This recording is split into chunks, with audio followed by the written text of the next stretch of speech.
everyone, it's Jack from Cultaholic.com, back again with another news update. Now, there is some big news involving Triple H and NXT and the future of NXT and what NXT is going to develop into. I'll talk about that a bit later in the video, but spoilers, it's going to take over the world as we know it.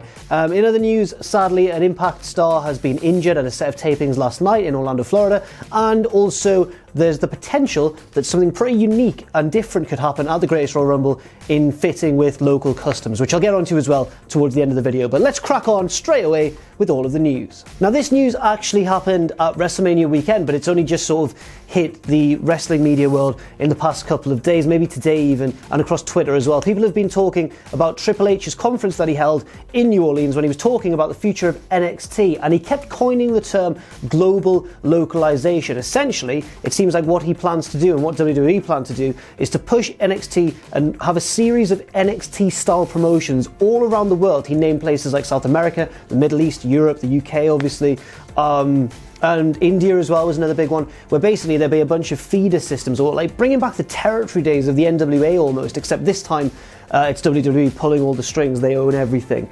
For me, from my point of view, this seems to have two goals, I guess. Number one, kind of spreading the message of WWE and helping to raise the popularity of WWE in various markets across the world, and also to act as a feeder system, I guess, so that they can farm the best talents from all around the world and then push them up the ranks towards, you know, ultimately the main roster. Now, there's been a little bit of criticism aimed at Triple H for claiming that he came up with the global localization concept. Apparently WWE wanted to do this about a decade and a half ago, and that was under the helm, that plan would have been under the helm of Shane McMahon, but then other people have fired back and said no, this is a bit different, and also Triple H never tried to take credit for the idea itself, just for the term global localization. So it's a bit of a strange one. I mean, you can't fault Triple H for having ambition, especially because he has done wonders with NXT. Like, every single takeover show knocks it out of the park. He's helped put on some of the best pay-per-views we've ever seen in WWE history, all under the NXT banner. So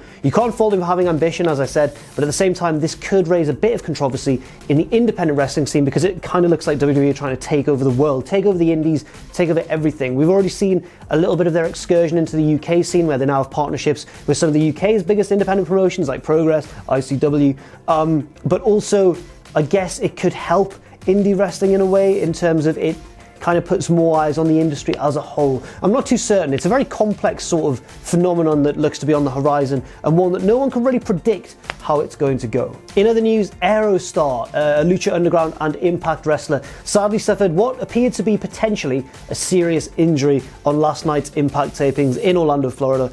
He was part of a tag match alongside Drago, and they were taking on DJZ and Andrew Everett. Apparently towards the end of the match, Aerostar took a 450 splash or some kind of high-flying move, from the reports I've seen on social media. Some kind of high-flying move from Andrew Everett off the top turnbuckle, and the way that Everett landed, he landed the move cleanly for himself, but kind of accidentally put all of his weight onto Aerostar's chest rather than hit the mat and sort of disperse his weight. That's what it looked like to people anyway. Apparently the ref immediately threw up the X, then everyone came out from the back, including Don Callis and Scott D'Amore, the executive vice presidents, I want to say, is that their title, of Impact Wrestling. I've interviewed one of them, I should know that.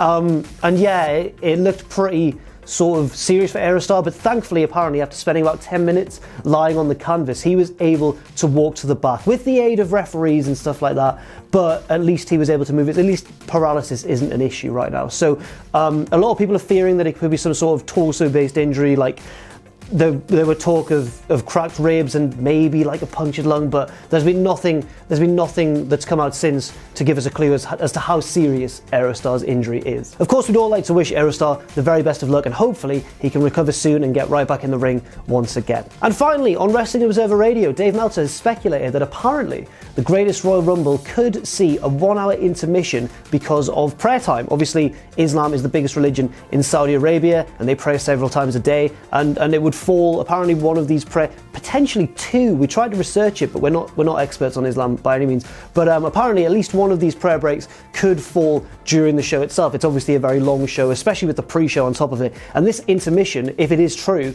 could make it even longer. I guess the question here is, what are they going to do for viewers for this time? What are WWE going to put on for viewers of the network across the globe? who aren't necessarily adhering to such, religious customs. I don't know if they'll put anything on. Will they just have a break for an hour and then we'll all come back? Or will they show hype packages or maybe an old episode of something? Or will there be something planned to take place at the show itself? I honestly have no idea, but if it turns out to be true and, the Wrestling Observer Radio are correct, then it'll be an intriguing part of the show, but also, bear in mind, it's also going to make it quite a lot longer as well if it is an hour long. An hour in length. That's what I meant. Cool. That's all for now. Thank you very much for watching this news video. I've been Jack from Cultaholic.com. You can follow me on Twitter at JackTheJobber. You can follow all of us at Cultaholic. And you can check out our Patreon as well if you want, patreon.com/Cultaholic. And never, ever forget, of course, to join us.